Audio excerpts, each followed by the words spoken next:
Hi guys, and welcome to the top 10 rarest birds in the Netherlands in week 34 of 2024. This video also contains a short segment about the rarest birds lingering on from previous weeks, some statistic-based predictions for next week, and also some news from the Western Palearctic. Enjoy! We start off with two honorable mentions. The first one of a new broad-billed sandpiper. A nice juvenile bird was found in the Lauwersmeer.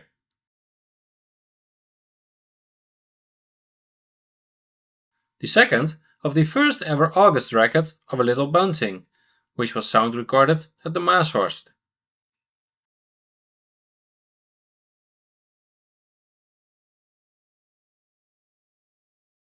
On the 21st, a juvenile common rosefinch was found in Gelderland.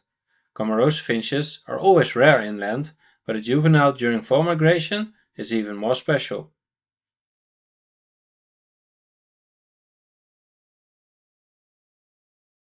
This week, just a single new barred warbler was found, this one in the southwest of the country. It was picked up by its distinct rattling call. If you are unfamiliar with the call, then listen to this recording.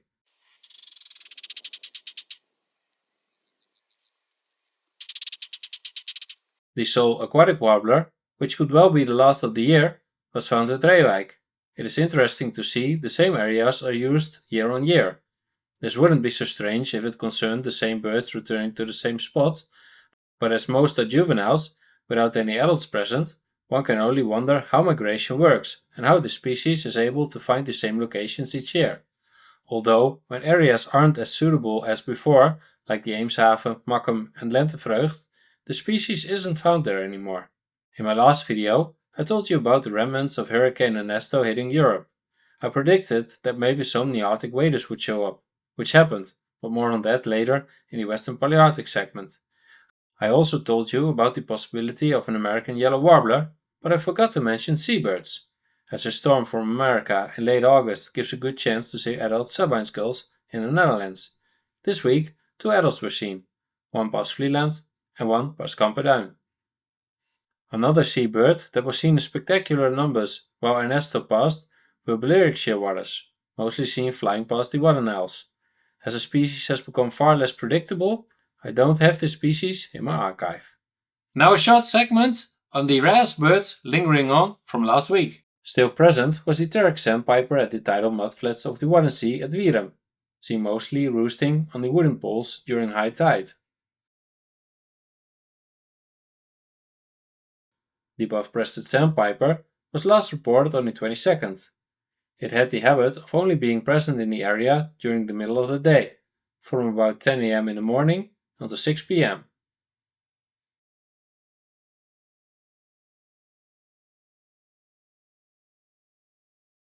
The long-billed dowitcher from Texel remained for the entire week.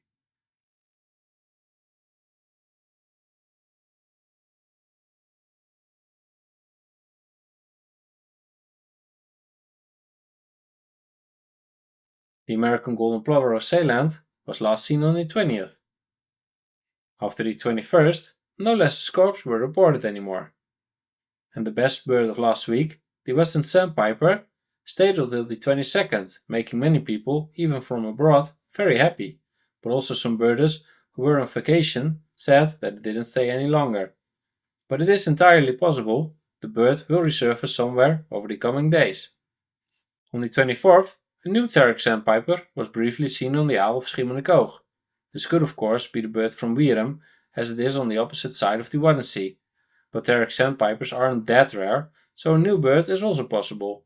Photos were of insufficient quality to check for plumage differences. In the summer, fields where flowers are grown are flooded, and some of these fields attract large number of waders, and sometimes a rare species is found amongst them. Last year, a juvenile semi-palmated sandpiper was found. This year, a white-rumped sandpiper was found on one of these fields.